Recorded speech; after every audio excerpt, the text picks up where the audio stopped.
It's time for the Longines Chronoscope, a television journal of the important issues of the hour, brought to you every Monday, Wednesday, and Friday.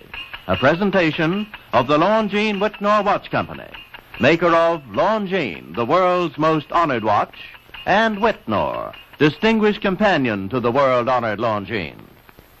Good evening, this is Frank Knight. May I introduce our co-editors for this edition of the Longines Chronoscope? Larry Lasser, CBS News correspondent, and Kenneth Crawford, National Affairs Editor of Newsweek magazine. Our very distinguished guest for this evening is Admiral Richard E. Byrd. The North Pole used to be a no-man's land, but these are the days when, by buying a ticket on a commercial airliner, you can fly across the North Pole and drink a cocktail at the same time.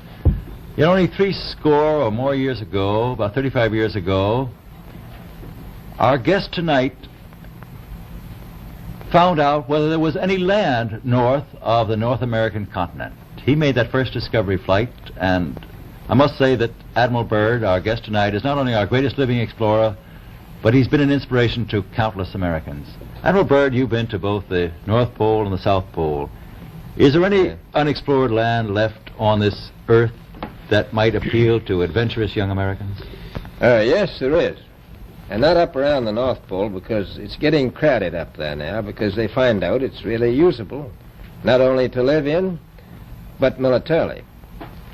But strangely enough, there's left in the world today an area as big as the United States that's never been seen by a human being. And that's beyond the pole, on the other side of the South Pole, from Middle America. And I think it's quite astonishing that there should be an area as big as that unexplored. That's a tremendous So challenge. there's a lot of adventure left down at the bottom of the world. Well, Admiral, do you hope to see that? I do. Well, Admiral, Yeah. would you say that since you've been to both the extremities of Earth, are these expeditions to such far-off places, are they getting easier because of modern techniques, or is danger still close at hand? Well, it's a little risky, but nothing like it used to be with the old slow planes and the small cruising radius where we had to put down bases. We replaced the dog teams, and of course that was a big improvement. But now the planes go much faster and they are safer, and they have a much bigger cruising radius. You haven't got the danger of a terribly heavy load. Admiral, an expedition to which I believe you're the advisor is now en route. What is that expedition doing? Well, that's the icebreaker Atka, and it's a reconnaissance expedition. It's going down to the South Pole area to make certain observations and to look for some bases. They will be back in April, and they will report back, and upon the information we get from that undertaking, we will base the bigger expedition that's to follow. Is that very definitely planned, or is that... That is being planned right now. So I'm willing to say to you that there will be a number of expeditions that will follow, I think, year after year, at the bottom of the world, because the government has really become interested. Well, Admiral Byrd, I can understand, I think everybody can, the interest in the North Pole because it's so near our greatest challenger, Soviet Russia. But why this interest in the bottom of the world? Nobody living down there, is there? No, it's pretty cold. There's only one permanent resident, that's the emperor penguin. The little ones live further north. I tell you one reason they're interested. It's by far the most valuable, important place left in the world for science. That's why the scientific groups all over the nation are really interested. But more important than that, it has to do with the future of the nation, those to come after us, or even during your lifetime, because it happens to be an untouched reservoir of natural resources. And, you know, as the world shrinks with an ever-increasing acceleration, far-flung places, once useless, like we thought the North Pole was, and no man's land, become very useful. The bottom of the world will be important, not only to us, but to our allies. I was going to ask you, does it have military importance? It has some, and as the world shrinks, it will continue to shrink with an ever-increasing acceleration. thus bringing these places closer. And in the future, I can see a time when it will be very, very important strategically. Well, has the development of air power increased the strategic importance of places like the very much Parma so. Peninsula, was it? Very much so. Even now, if anything happened and we lost the Panama Canal, we would have to control the islands just north of Antarctica, which are part of Antarctica. Then between there and Cape Horn. I've heard it said that there are 7 continents in the world, and one of them has never been seen by a woman, and that's Antarctica. Is that actually true? Well, if the Palm Peninsula is an island, as far as I know, that's true. No woman's ever stepped foot upon the Antarctic continent, and it's the most peaceful place in the world. Well, I'm sure that won't last very long. I understand that now that you're working with the Arnold Bread Company in charge of frozen foods. Now, is there any future for frozen foods down these frozen extremities? Well, I think the human race can be helped by that. This was thought out by Dean Arnold, who's, in my opinion, a great humanitarian.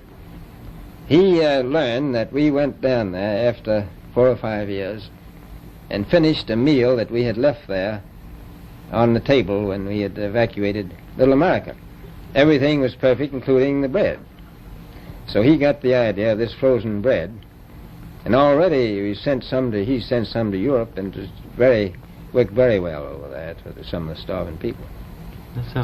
So you can store it down to the Antarctic, and against the lean years, and you wouldn't have any people in the world really starving if you did that. Yes, in the event of an atomic war... You'd stay there forever. Admiral, you speak of the resources of Antarctica. What are they? What are the natural resources there? Well, we've found enough of coal within 180 miles of the South Pole in a great ridge of mountains. It's not covered with snow, enough to supply the whole world for quite a while. Well, that's the coal. Now, there's evidence of many other minerals. We are pretty sure there's oil. Now, that coal shows the bottom of the world. Now, by far the coldest spot in the world. Where that coal is gets 100 below zero in the winter. Well, it was once tropical. So we think there's oil there, and there's evidence, probably uranium there. Is it any secret? Is there uranium there? That would be the only thing that would be practical to actually go after, I suppose. Everything else would be economically unfeasible, wouldn't it? Well, as we recklessly expend our resources, the time will come when we'll have to go after that stuff down there. Well, you know, I avoided what you said about uranium. I'm not sure about that. I don't want to have the world fight over the Antarctic. And Robert, is there a competition among other nations to try to get information about Antarctica and possibly to secure some of these resources? Well, yes. There are now 7 nations very much interested. Russia is interested tremendously. That I'm sure of. Australia has an expedition down there. The Argentine, the Chile, New Zealand, Britain, and so on. Now, you can understand those people down there being interested because they live down there, the New Zealanders, the Argentinians, the Chileans, and Australians. And so we don't do much about claiming anything. Admiral, you make this sound a little crowded. Are there that many expeditions now there or en route there? Well, you know, as I said, it's the most peaceful place in the world, but I don't think it will be for long because of this intense interest on the part of other nations and this nation. Well, Admiral Byrd, are private expeditions a thing of the past? Is expedition and exploration, making expedition and exploration now purely a government function because of the tremendous cost No, I and don't think organization? so. I think down south it may be more or less a thing of the past, but not other expeditions that go. There's a lot of them go north now. This latest expedition now on the way is a government expedition, I take it. Yes, that's the government. However, may I ask you, is there a great difference between the top of the world and the bottom of the world? There is. Now, the North Pole is the center of an ocean 10,000 feet deep. The South Pole, the center of a plateau, 10,000 feet high. The North Polar Sea is surrounded by continents that are slightly frozen. The Antarctic continent is surrounded by a belt of ice frozen seas of at least 1,200 miles thick. Now, the south is a plateau. It gets, in some places, 14,000 feet up. I've been over areas about 13,000, and it's a little bit chilly up there. So there's that big difference between the top and bottom of the world. The north really isn't very cold up there on the Arctic Ocean. Not compared to the south. Admiral Byrd, we often hear it said that our young Americans now aren't as hardy as their forefathers. Do you think that Americans do measure up to the standards, the physical standards and morale standards of the past? I do. I don't believe that. I think they're just as hardy. Well, what would you say was the most valuable factor on an expedition? Is it morale, or physical courage, or is it sheer equipment? Well, I've always thought that loyalty was by far the most important trait.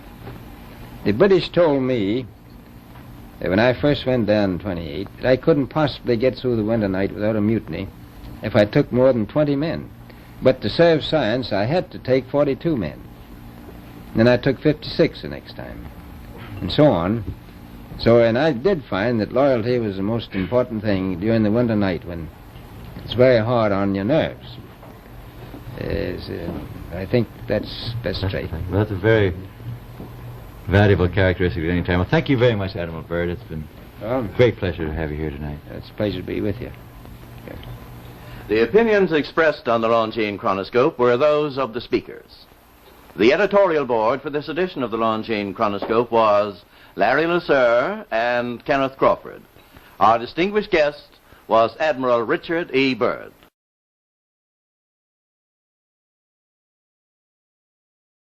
At the end of the Second World War, the extraterrestrials ensured that the technology was returned from Earth back to these cities. They understood that the Dark Age had not yet reached its peak. The technology was returned by 30 submarines through a large commando action.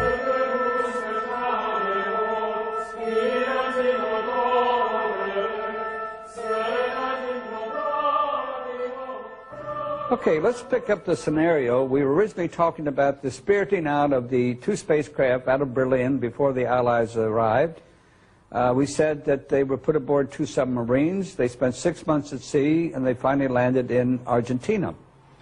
Now, from that point, they were taken into Antarctica, into a section of Antarctica called Queen's Maud's Land. And there they disappeared, and they were not heard of for some time.